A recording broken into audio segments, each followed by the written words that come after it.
बात भारत की सुरक्षा की है और देश की बढ़ती ताकत की है। डिफेंस सेक्टर में आज का दिन भारत के लिए ऐतिहासिक है, क्योंकि भारतीय सेना को आज बेहद advance attack helicopter Apache AH-64E की खेप मिल गई।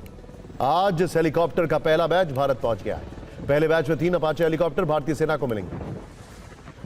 बाकी 3 हेलीकॉप्टर इस साल नवंबर तक भारतीय सेना को मिलने की उम्मीद है। भारतीय सेना ने अमेरिका से 6 AH-64E अपाचे अटैक हेलीकॉप्टर मांगने का ऑर्डर दिया था, जिसमें से 3 की डिलीवरी भारतीय सेना को कर दी गई।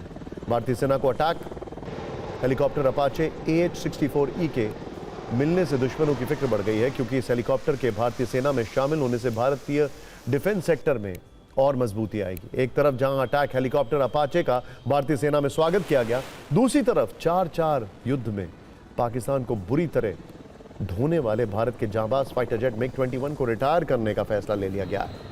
करीब 62 साल तक आसमान में राज करने के बाद भारत के लड़ाकू विमान MiG-21 की विदाई होने जा रही है। MiG-21 को भारत के सबसे पुराने लड़ाकू विमानों में गिना जाता है। सोचिए MiG-21 और उसको रिप्लेस कौन करेगा? रिप्लेस करना शुरू कर दिया है तेजस ने, यह भी चर्चा। आपके मन में अब सवाल होगा कि जो लड़ाकू विमान पाकिस्तान के साथ 4-4 जंग में गेम चेंजर थे, उस फाइटर जेट को आखिर क्यों रिटायर किया जा रहा है? तो उसकी वजह भी हम आपको बताते हैं, लेकिन उससे पहले आपको दिखाते हैं कि MiG-21 को भारत का जाबाज फाइटर क्यों कहा जाता है। साल 1965 में पाकिस्तान के साथ युद्ध में MiG-21 ने एक बड़ा रोल प्ले किया था।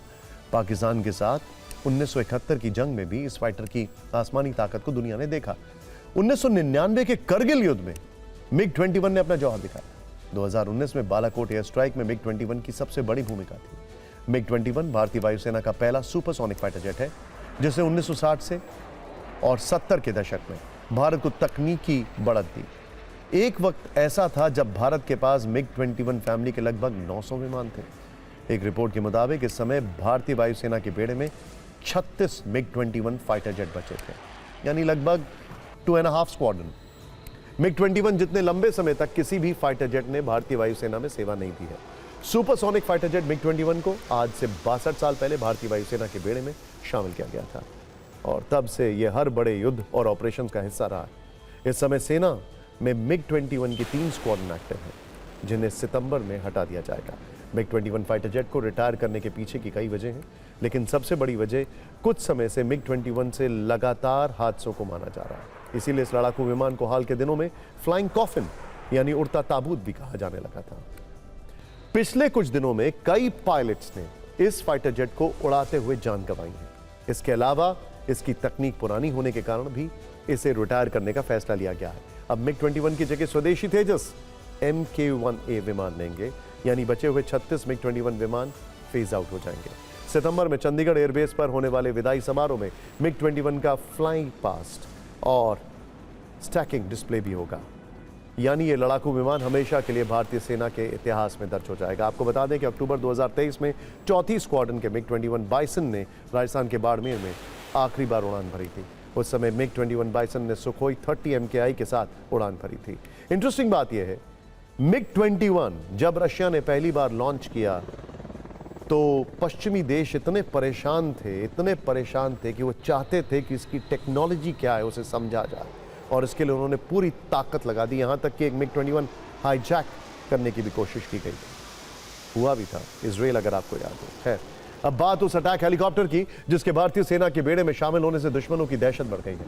भारतीय सेना के लिए अपाचे लड़ाकू हेलीकॉप्टर्स की पहली खेप भारत पहुंचने के बाद रक्षा मंत्री राजनाथ सिंह ने सोशल मीडिया प्लेटफॉर्म X पर लिखा, भारतीय सेना के लिए अपाचे हेलीकॉप्टर्स की पहली खेप का आना भारत की रक्षा क्षमताओं को मजबूत करने की दिशा में एक महत्वपूर्ण कदम है। एडवांस हेलीकॉप्टर सेना में विमानन विंग की क्षमता को खास तौर पर चुनौतीपूर्ण क्षेत्रों में मजबूत करेंगे।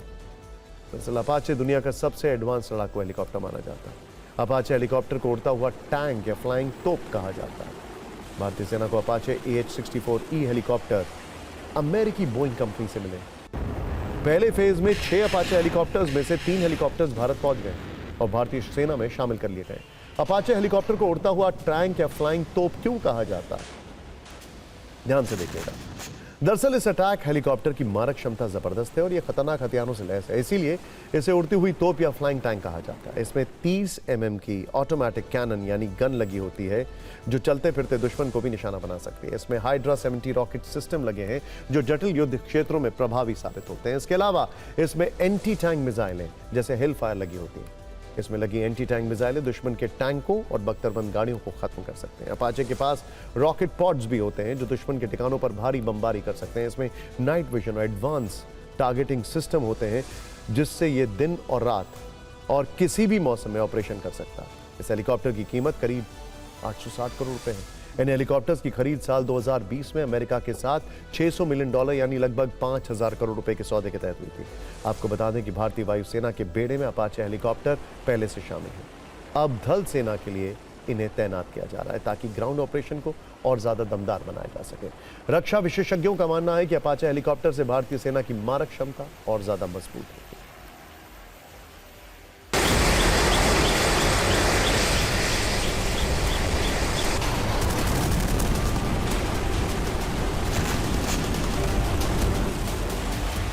इनकी खासियत ये है, जहाँ तक खास करके एंटी टैंक वॉरफेयर या मोबाइल वॉरफेयर जब कहते हैं तब जाके मैं समझता हूँ ये बहुत ही ज़्यादा इनकी बहुत ज़्यादा काबिलियत है बनस्पत की, क्योंकि ये अगर हम अपने वेस्टर्न बॉर्डर के ऊपर इस्तेमाल करेंगे तो वहाँ पर जो दुश्मन है वहाँ पर तो पाकिस्तान है और पाकिस्तान के पास इस प्रकार के हेलीकॉप्टर नहीं है।